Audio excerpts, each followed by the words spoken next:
وَكُنْتُمْ أَزْوَاجًا ثَلَاثَةً کہ تم قیامت کے دن 3 گروہ ہوگے۔ پہلا گروہ السابقون السابقون کا، مقربین کا گروہ، جن کو اللہ تعالیٰ کا قرب حاصل ہوگا بہت زیادہ۔ ان کا ذکر پیچھے گزر چکا۔ یہ دوسرا گروہ ہے واصحاب الیمین، دائیں ہاتھ والے، یعنی وہ لوگ جن کو نامہ اعمال دائیں ہاتھ میں تھمایا جائے گا۔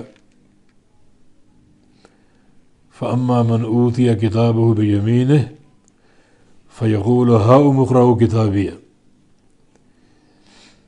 جنہیں ان کا نامہ اعمال دائیں ہاتھ میں دیا جائے گا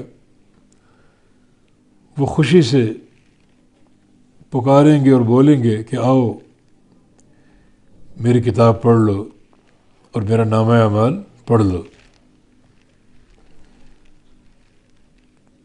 یہ بہت بڑی سعادت ہوگی کہ قیامت کے دن اعمال نامہ دائیں ہاتھ میں تھما کر ان کی کامیابی کا اعلان کر دیا جائے گا۔ تبھی تو فرمایا کہ ما اصحاب الیمین، کیا چیز ہیں دائیں ہاتھ والے۔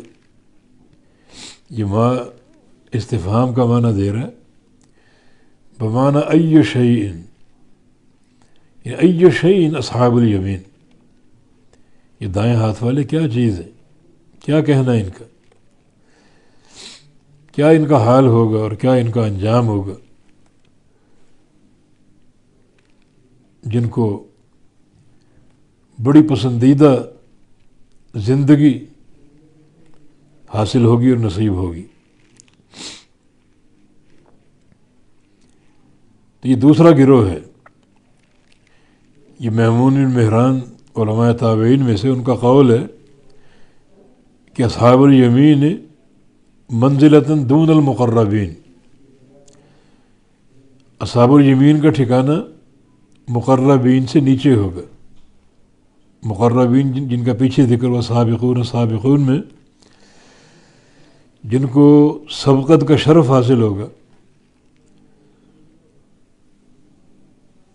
ان کا درجہ سب سے اونچا ہے، اور اصحاب الیمین ان کا درجہ سابقون سابقون سے نیچے ہوگا۔ اب یہ انسان کی ہمت ہے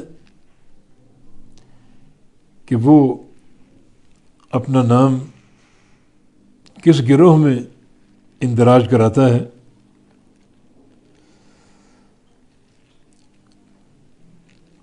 اگر سابقون سابقون چاہیے تو اس کے لیے دنیا میں نیک اعمال میں سبقت اختیار کرنی پڑے گی۔ انسان اپنے گھرانے میں، اپنے قوم قبیلے میں کوشش کرے اعمال صالحہ میں پہل اختیار کرنے کی اور آگے بڑھنے کی۔ تو سابقون سابقون دنیا میں سبقت لے جانے والے، عمل میں، قبول اسلام میں، اللہ اور اس کے رسول کی اطاعت میں، وہی قیامت کے دن سبقت لے جائیں گے اجر میں، ثواب میں، جنت کے داخلے میں۔